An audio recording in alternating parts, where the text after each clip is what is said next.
Rehab trimming an arthritic horse called Sandy with a hoof score of 5 out of 10 with myself, Becky, from Holistic Equine. So this foot's gone 12 weeks because I couldn't get out on the last appointment.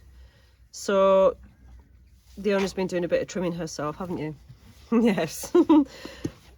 We've got a winter foot. It's coming out of winter now. It's in April. The frog's had a little bit of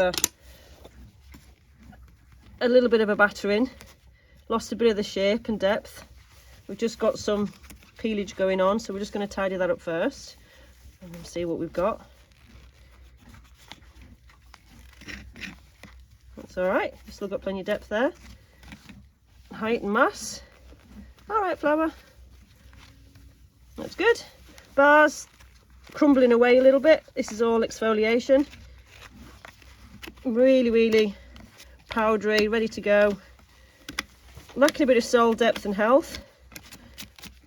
He does have Cushings and he's on medication, so there are some mitigating underlying health things going on, but on the whole he is sound. So we're just going to trim this foot. It's a little bit high and above the sole. Still lacking a bit of height in the back of the foot, but a lot better than what he was.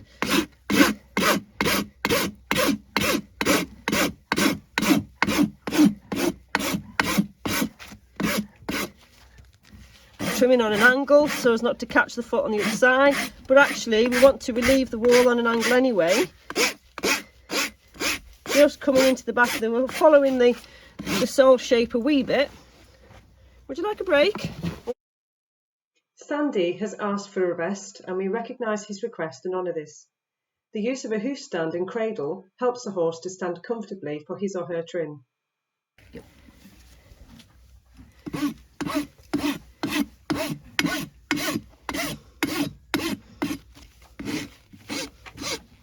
Following that sole a little bit back there, not all the way down to the, sorry, following the wall, but not all the way down to the sole, because we want a bit of height in the back of this foot. But I am trimming on a sort of flat at the very back, slight angle, and now we are going to round the wall all the way to the junction between the sole and inner wall. Sorry, sole and white line, dearie me, all the way around that toe, starting at a shallow angle and then really rounding that outer wall.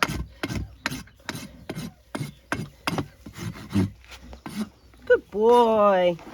Oh, there we go. I'll just finish in a sec. Oh, that looks better. The wall is lower to the functional sole, except where more height and development is required, in this case a caudal hoof. Note how the wall was bevelled slightly in the quarters, with the inner wall load bearing, then trimmed by rounding the wall from the white line to the outer wall to mimic natural wear of the hoof. Some call this the Mustang roll, in the toe pillars and toe. The wall trim blends seamlessly from one region of the hoof to another.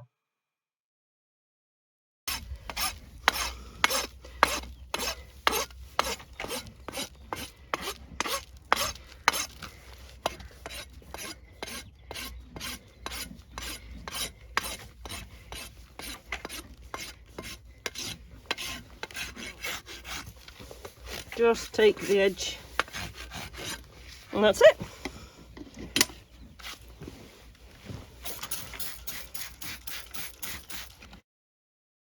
On the lateral oblique sole view, you can see the trim creates an air gap where the wall doesn't sit flat on the floor.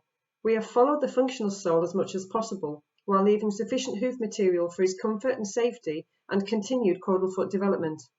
This way of trimming will continue to promote healthy growth, hoof morphology, posture and biomechanics in this horse. So if we look at it from the side, we'll see that I haven't lowered the wall all the way to the sole back here because it's actually lacking sole depth and digital cushion. So we've left a bit of space there, but we have honoured the functional sole, if you like, in leaving a bit of a gap there. Sandy prefers his right hind to be trimmed much lower and for shorter periods, and I help him as much as possible throughout the trim to feel comfortable both physically and emotionally. So he struggles to stand with this leg up and back. So we trim it wherever really he's comfortable with it. So we make the invitation, and so for here, oh, he's okay now. Let's just see. He seems to want it down here. So we're just going to get rid of some of the exfoliation and do a little bit of the trimming rather than upset him and ask him to stand uncomfortable. It's a bit awkward, especially with the camera there, but you know, nothing's impossible. That's fine. Even if we just get the trim going with him like this, I've already done a bit on the frog. Good boy. What a good boy. For integrative, holistic equine podiatry and therapeutic services, educational resources, courses, events, products, and mentorship plans, please visit www.holisticequine.co.uk.